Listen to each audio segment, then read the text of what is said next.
আসসালামু আলাইকুম ৱাৰাহমাতুল্লাহি ৱাবাৰকাতুহু। মোৰ অন্য এটি ভিডিঅ'লৈ আপোনালোক সকলোকে স্বাগতম জনালোঁ। আজি মাছৰ এটা ৰেচিপি লৈ আহিছোঁ। ৰেচিপি মানে মাছৰ তৰকাৰী এখন, আৰু সেই তৰকাৰীখন অকণমান বেলেগ ধৰণে মই আগতে কিন্তু এনেকৈ বনোৱা নাই, ফাৰ্ষ্ট টাইম বনাইছোঁ আৰু খাব ভালেই হৈছে আৰু আপোনালোকৰো ভাল লাগিব চাগে। আপোনাৰ ভাল লাগিব বুলি আশা কৰিলোঁ। আহক এতিয়া ৰেচিপিটো ষ্টাৰ্ট কৰোঁ।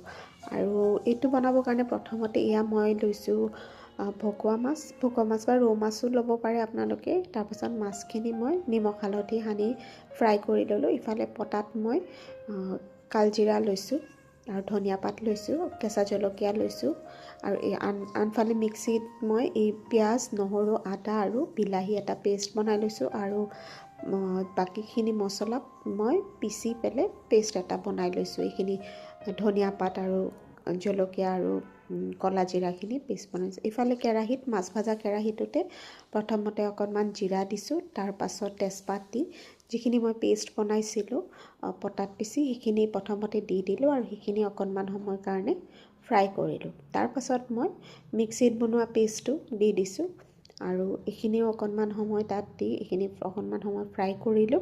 আৰু তাৰপাছত তাত মই দৈ এড কৰি দিলোঁ।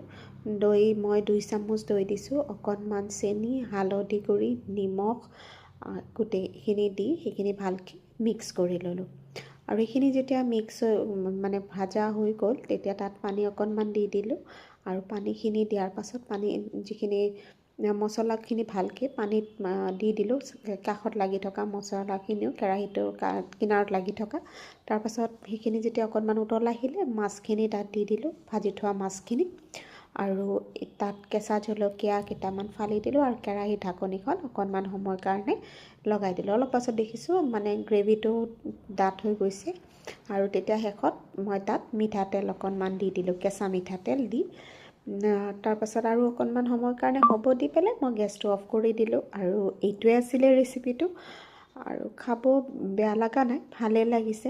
হয়তো সকলোৱে ভাল নাপাব পাৰে, যিহেতু কালজিৰা থাকে, অকণমান টেষ্টটো মানে অকণমান বেলেগ ধৰণৰ, অকণমান ধৰাৰ নিচিনা হয়। আৰু যদি আপোনালোকৰ মোৰ ৰেচিপিটো ভাল লাগিছে, তেতিয়াহ'লে লাইক কৰিব, কমেণ্ট কৰিব আৰু শ্বেয়াৰ কৰি দিব মোৰ ভিডিঅ'টো, আৰু পাৰিলে মোৰ পেজখন ফ'ল' কৰি দিব। আজিৰ কাৰণে এইখিনিয়ে। নেক্সট ভিডিঅ'ত আকৌ লগ পাম, তেতিয়ালৈ আহিছোঁ। আল্লাহ হাফিজ।